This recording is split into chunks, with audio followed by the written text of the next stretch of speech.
The hum of the airplane engines was steady, like a distant lullaby that made the cabin feel both alive and strangely peaceful. Daniel Reed sat by the window, watching the fading orange of the sunset blend into the deepening blue sky.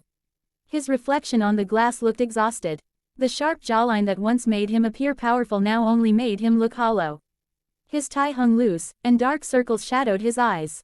He had spent the past 7 days bouncing between cities, meetings, and mergers, barely sleeping, barely eating, and pretending everything was under control.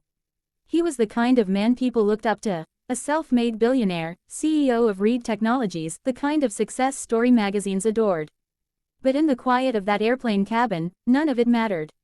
Success had cost him everything personal, his marriage, his peace, and even his smile. He leaned back, closing his eyes, but sleep refused to come. His mind was still in motion, thinking about the next meeting, the next quarter, the next deal. "Sir," a soft voice said beside him. He opened his eyes, expecting the flight attendant, but instead saw a little girl sitting in the seat next to his. She couldn't have been more than 7 years old.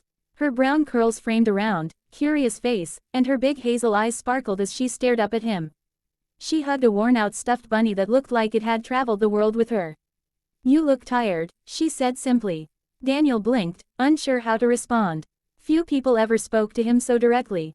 "Do I?" he asked, his tone somewhere between amused and surprised. She nodded seriously. Mommy says when people look tired, it means they need a hug or some sleep." He smiled faintly. "Your mommy sounds smart." "She is," the girl said proudly, straightening in her seat. "She's sitting back there." She pointed a small finger toward the curtain separating business class from economy. "We're going to see Grandma. She's sick, but Mommy says she'll get better when I sing to her." "Grandma says I sing like sunshine." "That's very sweet of you," Daniel said gently. The little girl studied his face carefully. "You don't look happy, even though you're sitting in the big fancy seats. Is your grandma sick too?" The question caught him off guard. He cleared his throat, looking down. "No, my grandmother, she passed away when I was younger." "Oh," she whispered, clutching her bunny tighter. "I'm sorry." He nodded, not sure what else to say. "My daddy went to heaven too," she continued quietly. "Mommy says he's a star now. Maybe your grandma and my daddy are friends up there." Daniel felt something inside him soften. The innocence of her words hit him harder than he expected. He hadn't thought about his grandmother in years, the only person who had believed in him before the world knew his name. He could still hear her voice telling him, "Don't forget to live while you're chasing success, Danny." But he had forgotten. Completely. "Maybe they are," he said with a small, genuine smile.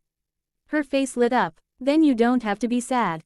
They're watching us." She dug into her little backpack and pulled out a crumpled piece of paper covered in colorful crayon drawings. "Do you want to color with me? It helps when I'm tired or sad." Daniel chuckled quietly. "I don't think I've colored in decades." "That's okay. You can start again. Mommy says doing fun things keeps your heart from turning grumpy."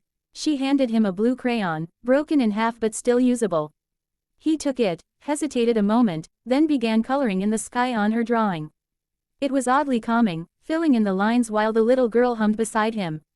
For the first time in a long while, he wasn't thinking about deadlines or profits. He was just present. "What's your name?" he asked after a few minutes. "Lila," she said proudly. "What's yours?" "Daniel." "Nice to meet you, Mr. Daniel." "Nice to meet you too, Miss Lila," he said, smiling. She giggled. "You're funny. Most grown-ups don't talk to kids like that." "Maybe they should," he said softly. The flight attendant came by offering snacks.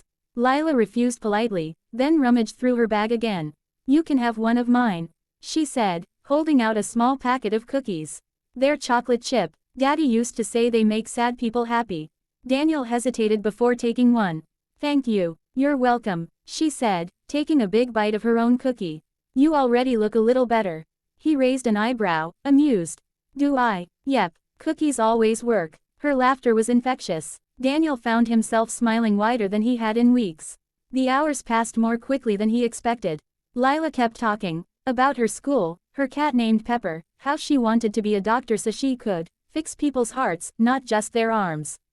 He listened to every word. He hadn't realized how much he missed hearing someone speak without an agenda, without calculation or expectation.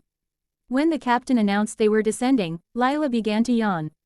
A few minutes later, Her head drooped gently against his arm, and she fell asleep clutching her bunny. Daniel didn't move, he just sat there quietly, watching her small chest rise and fall, feeling a strange peace wash over him. It was such a simple thing, companionship, but it made him feel human again. When the plane landed and passengers began gathering their things, a woman hurried down the aisle. She was in her early 30s, with tired eyes and a soft face that mirrored Lila's. She smiled apologetically. "I'm so sorry if she bothered you, sir. She talks to everyone." "Not at all," Daniel said, gently brushing a strand of hair from Lila's face. "She's wonderful." The woman smiled, clearly touched. "Thank you. It's just been the two of us since her dad passed away, but she's stronger than me sometimes." Daniel hesitated. There was something about her quiet strength that struck him deeply. He reached into his pocket and pulled out a sleek business card. "If you ever need anything," he said, handing it to her, "please don't hesitate." She looked down at the name. Daniel Reed. Her eyes widened slightly. "As in Reed Technologies?" He gave a small, modest nod. "It's just a card. No strings attached." The woman blinked, still processing. "That's very kind of you, Mr. Reed. Thank you." Just then, Lila stirred awake, rubbing her eyes. "Mommy, I'm here, sweetheart," her mother said softly. Lila turned to Daniel, smiling sleepily. "Bye, Mr. Daniel. Don't forget, smile more, okay?"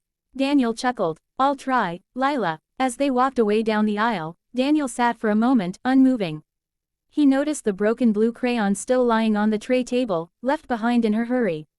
He picked it up, turning it over in his hand, his mind oddly quiet.